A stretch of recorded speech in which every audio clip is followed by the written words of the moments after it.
ఎప్పుడు చేసేలా కాకుండా ఒకసారి ఎగ్ కర్రీ ఇలా ట్రై చేయండి. టేస్ట్ మాత్రం చాలా బాగుంటుంది.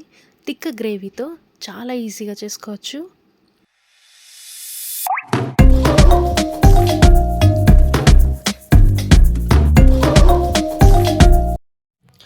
ప్రాసెస్లోకి వెళ్ళిపోతాం. ఫస్ట్ అయితే ఒక మిక్సీ గిన్నె తీసుకొని అందులో కొంచెం కొత్తిమీర, కొంచెం అల్లం వెల్లుల్లి, అలానే 2 పెద్ద సైజు టమాటాలు వేసుకొని మిక్సీ పట్టుకోవాలి.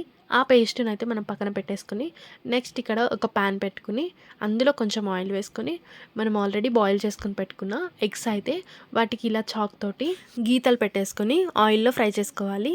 అందులోనే కొంచెం పసుపు కూడా వేసుకుని ఎగ్స్ అనేవి కొంచెం రెడ్డిష్ ఆర్ గోల్డెన్ కలర్లో వచ్చేంత వరకు బాగా ఫ్రై చేసుకోవాలి.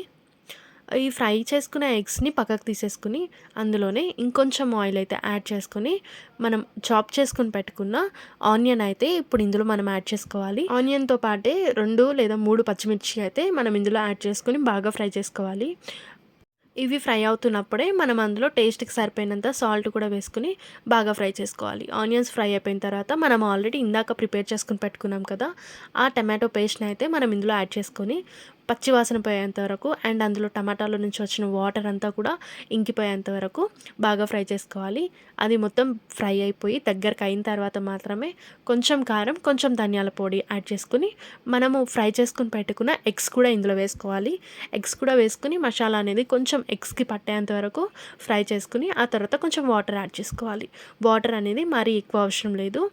ఒక 1 గ్లాస్ వాటర్ అయితే సరిపోతుంది. ఆ వాటర్ వేసుకున్న తర్వాత మీడియం ఫ్లేమ్లో లేదంటే స్లో ఫ్లేమ్లో ఒక 5-10 మినిట్స్ పాటు కుక్ చేసుకోవాలి.